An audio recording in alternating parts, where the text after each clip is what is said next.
जी, आप सभी का बहुत बहुत स्वागत है और आप सभी को नमस्कार। हमने पिछली क्लास के अंदर पृथ्वीराज प्रथम तक पढ़ लिया था। अब उनके बाद अगले बेटे जो उनके होते हैं अजयराज, वो जो है राजा बनते हैं और उनसे संबंधित क्या महत्वपूर्ण तथ्य हैं उसके ऊपर अपन चर्चा कर लेते हैं।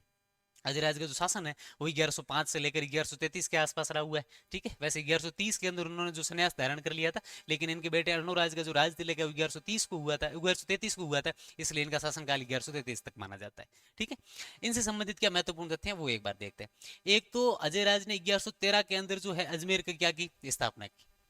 कौन से शहर की स्थापना की? अजमेर की। अजमेर की जब स्थापना की मतलब वो अपने राजधानी बनाएंगे, तो अजमेर को उन्होंने अपनी क्या बना ली? राजधानी बना ली। तो अजमेर को राजधानी किस चौहान शासक ने बनाई ये पूछा जाए तो कौन से शासक है? अजयराज। ठीक है, और वहां पर अगर राजधानी बनाई है तो रहने के लिए किसी दुर्ग का निर्माण किया जाएगा। बिल्कुल, दुर्ग का निर्माण किया गया और वो दुर्ग कौन था? अजयमेरू। दुर्ग का नाम क्या था? अजमेरू। अपने नाम के ऊपर पड़ा। इसके हम अलग नाम भी पढ़ते हैं, तारागढ़ दुर्ग भी कहा जाता है, राजस्थान का जिब्राल्टर भी कहा जाता है। तो वो एक ही दुर्ग है अपने, जो ये अजमेर का दुर्ग है अजयराज द्वारा बनाया हुआ है। जिब्राल्टर किस लिए कहा जाता है वो अपन ये जानते हैं कि जो विश्व का जो जिब्राल्टर है भूमध्य सागर के आसपास बीच का नाका है। कोई भी व्यक्ति अगर उसको पार करेगा तो बीच का नाका है जिब्राल्टर, वहां पर टैक्स देके ही जाया जा सकता है, वहां से परमिशन लेके ही ली जा सकती है। अजमेर है जो राजस्थान का क्या है? जिब्राल्टर है। अगर किसी को उस तरफ जाना है, किसी को गुजरात की तरफ जाना है, तो यहाँ से परमिशन लेके ही जाया जा सकता है, इसलिए इसको राजस्थान का जिब्राल्टर कहा गया। तारागढ़ क्यों कहा जाता है कि हमने जब गोहिलों की क्लास पढ़ी तब मैंने आपको पृथ्वीराज सिसोदिया के बारे में बताया था, जो रायमल के पुत्र थे और राणा सांगा के भाई थे। जो उनकी जो पत्नी थी, रानी थी, जिनका नाम था तारा, उनकी वजह से यहाँ पर दुर्ग का नाम क्या पड़ा हुआ है? तारागढ़। और एक इसका एक और नाम है दुर्गा, गढ़बीठली। गढ़बीठली इसका नाम क्यों पड़ा हुआ है ये भी ध्यान रखना। जो विठलदास गौड़ थे उनको यहाँ पर जो है कमांडर यहाँ नियुक्त किया गया था, और उन्हीं के नाम के ऊपर जो है कहा जाता है, अपने आरबीसी बुक के अंदर ये लिखा हुआ है कि उनके नाम के ऊपर ही इसका नाम जो है गढ़बीटली पड़ा हुआ है, विठल दास के ऊपर ही इनका नाम गढ़बीटली पड़ा हुआ है। ठीक है, तो निर्माण किसने करवाया था? अजयराज ने, ये ध्यान रखना है।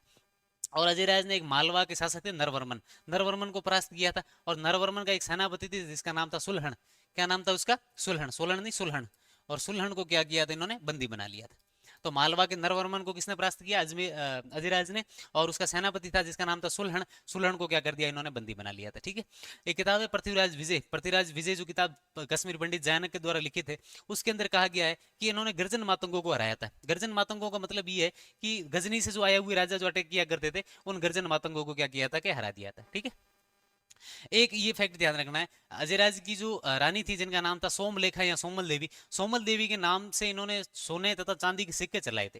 किसके सिक्के चलाए थे? सोने या चांदी के, उनके ऊपर नाम लिखवाया था इनका। और उस सिक्कों का नाम जो क्या क्या कहा जाता है, उनको अजय प्रिय द्रम कहा जाता है, और उन सिक्कों को अजय प्रिय द्रम कहा जाता था। और कोमल देवी नहीं, सोमल देवी, सोमनल देवी या फिर सोमलेखा, इनके नाम के इन्होंने क्या चलाए थे? सिक्के चलाए थे। दिगंबरों और श्वेतांबरों के मध्य शास्त्रार्थ हुआ करता था। ये दोनों ब्रांचेस बटी भी इसलिए क्योंकि इनके वैचारिक मतभेद हुआ करते थे। तो वैचारिक मतभेद हुआ करते तो किसी किसी ने बात के ऊपर शास्त्रार्थ किया करते थे। तो जैनों के अंदर दिगंबर और श्वेतांबरों के मध्य एक बार शास्त्रार्थ हुआ, और उसकी जो अध्यक्षता है वो किसने की थी? अध्यक्षता अजयराज ने की थी, ये ध्यान रखना है। तो अजयराज से संबंधित महत्वपूर्ण तथ्य ये ध्यान रखना है। 1113 ईस्वी के अंदर अजमेर की स्थापना की।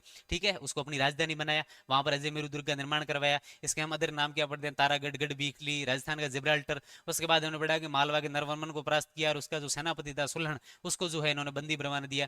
ये किताब है पृथ्वीराज विजय जैनक के द्वारा लिखी थी, उसके अंदर लिखा हुआ है कि इसने गर्जन मातंगों को क्या किया था?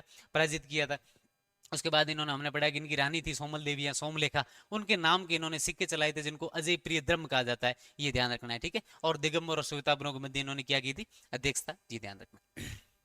उसके बाद अजयराज के बाद जो शासक है वो बनते हैं अर्णोराज। इनका शासनकाल 1133 से लेकर 1153 या फिर 55 जो है ये माना जाता है इनका शासनकाल। इनके बारे में क्या महत्वपूर्ण तथ्य है कि जब अर्णोराज जब राजा बने थे उसमें तुर्कों के आक्रमण वैसे उस समय बहुत हुआ करते थे।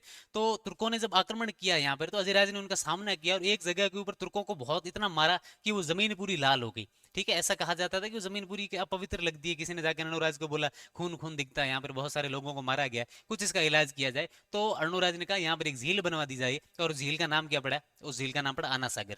क्या झील पड़ा? आना सागर। अर्णवराज जो है इनको ही कहा जाता है आना जी।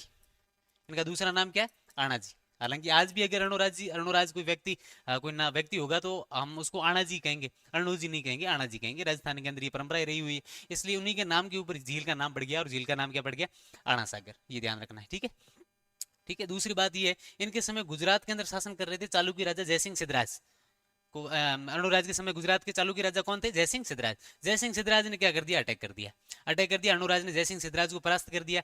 परास्त किया, उसके बीच इन दोनों के बीच में क्या होगी? संधि होगी। संधि के तहत जयसिंह सिद्धराज की जो बेटी थी, जिसका नाम था राजकुमारी थी, जिनका नाम था कांचन देवी, कांचन देवी का जो विवाह है उन्होंने किससे करवा दिया? अर्णोराज से करवा दिया। ठीक है, संधि के बीच हुई थी। जयसिंह सिद्धराज को परास्त किसने किया था? अर्णोराज ने। कुछ समय बाद जयसिंह सिद्धराज की मृत्यु हो जाती है और वहां पर जो शासक है जयसिंह सिद्धराज के बाद, वहां का शासक बनते हैं कुमारपाल। तो कुमारपाल चालुक्य ने वापस क्या कर दिया? अर्णोराज के ऊपर अटैक कर दिया। ये युद्ध आबू के आसपास हुआ था और जो इस युद्ध के अंदर कुमारपाल चालुक्य ने अर्णोराज को क्या कर दिया? परास्त कर दिया। अब हरा दिया, तब अर्णोराज को अपनी जो राजकुमारी थी जालन देवी, जालन कुंवर का जो शादी है वो किससे करवानी पड़ी? कुमारपाल से करवानी पड़ी। ठीक है, तो महत्वपूर्ण एक तो ये ध्यान रखना है अपने को कि जयसिंह सिद्धराज को परास्त किया, जिस वजह से जयसिंह सिद्धराज ने अपनी राजकुमारी कांचन देवी की शादी अर्णोराज से करवा दी। वापस कुमारपाल ने इनके ऊपर अटैक किया, अर्णोराज के ऊपर, तो अर्णोराज हार गया उसके अंदर और अर्णोराज की जो अपनी पुत्री थी जिसका नाम था जालन देवी, जालन देवी का विवाह वो किससे करवाना पड़ गया? उनको कुमारपाल से करवाना पड़ा। ठीक है, ये महत्वपूर्ण तथ्य एक ये ध्यान रखना है। इसके बाद क्या है कि अर्णोराज ने पुष्कर के अंदर एक वराह मंदिर का निर्माण करवाया था और वो मंदिर है वराह मंदिर। पुष्कर के अंदर कौन से मंदिर का निर्माण करवाया? वराह मंदिर का निर्माण करवाया, ये ध्यान रखना है।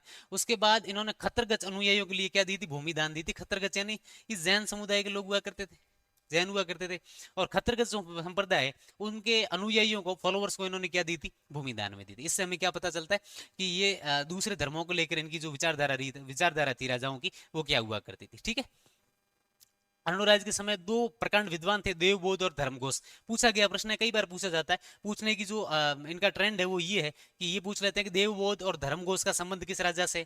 देवबोध और धर्मघोष किस राजा के दरबार के अंदर थे? ठीक है, देवबोध और धर्मघोष प्रकांड पंडित किसके दरबार के अंदर थे? ये पूछा जाए तो अपने किसके दरबार के अंदर थे? राजा अर्णोराज, चौहान शासक अर्णोराज के दरबार के अंदर थे, ये ध्यान रखना है। और अंत में अर्णोराज की जो हत्या है वो उसके बेटे जगदेव के द्वारा कर दी गई थी। ठीक है, और इसके बाद जो आगे क्या स्थितियां बनती, राजा से संबंधित क्या महत्वपूर्ण तथ्य अगली क्लास के अंदर देखेंगे। बहुत बहुत धन्यवाद, नमस्कार।